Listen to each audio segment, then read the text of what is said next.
I don't know, Sarah. What if I'm just not ready for this YouTube thing? You've been staring at that blank screen for an hour, Caleb. Preparation is just a fancy word for procrastinating. That's not procrastinating. It's called being careful. Once I put this out there, I can't take it back. Everything worth doing is a risk. You're acting like you're the first person to ever step out into the unknown. I just feel like I'm standing on the edge of a cliff. One wrong move and I'm going down. Most people stay on the cliff because it's safe, but you can't build a house or a ministry from the edge. I just don't want to sink, Sarah. I want to know that if I jump, I'm supported. You are supported, but support doesn't mean you won't get your feet wet. You're talking about Peter, aren't you? He had the master right there and he still went under. He went under because he looked at the waves. So let's see what happens when you keep your eyes on the one who made them. So imagine this. It's in the middle of the night on the Sea of Galilee. These experienced fishermen, Jesus' disciples, are caught in a furious storm. The wind is howling, the waves are like mountains, and they've been rowing for hours, exhausted, making no progress. It's that feeling when you're doing everything you can, but the world just keeps pushing back. They were fighting for their lives, completely focused on the danger. In this moment of intense struggle, it's easy to feel utterly alone, convinced that you've been forgotten in the storm. They're probably thinking, where is Jesus? Doesn't he see us?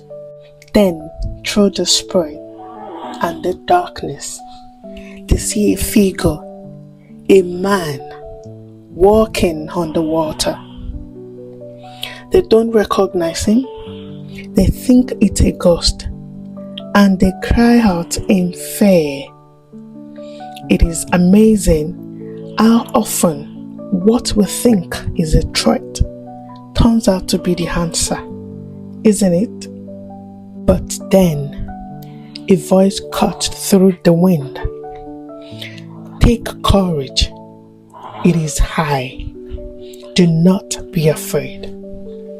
Immediately, Peter, always the bold one, shout out, Lord, if it is you, tell me to come to you on the water. And Jesus simply says, come. Can you imagine that moment? Peter, a seasoned fisherman who knows exactly what water does, puts his foot out of the boat. He expects to sink, but the water holds firm. It's solid ground, but it's liquid. That first step must have been absolutely terrifying and exhilarating all at once. And he walks.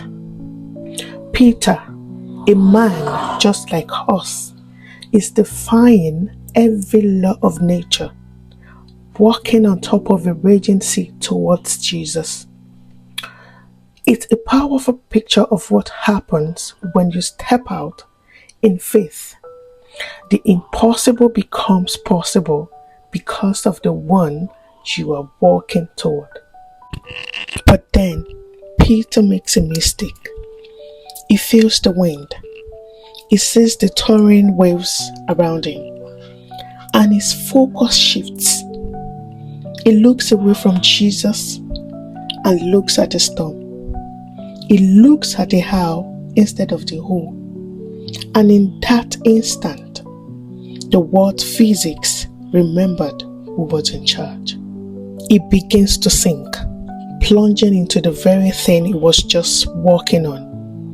It is a vivid reminder that even when we step out in faith, if we take our eyes off the one who called us, we can stumble.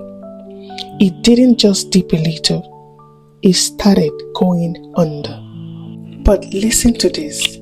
Peter doesn't even finish his desperate cry, Lord, save me, before Jesus reaches down. Immediately, not after a lecture, not after a delay. That hand is always there, even when our faith fails, ready to pull us back up. And as they climb back into the boat, the wind stops. The sea becomes perfectly still. The lesson here isn't Peter's failure. It is Jesus' unfailing faithfulness. The storm might be loud, but his voice and his hands are always stronger. So if you're feeling like you're in deep water today, just remember, keep your eyes on him and don't be afraid to step out. Until the next time, your favorite storyteller, Joy.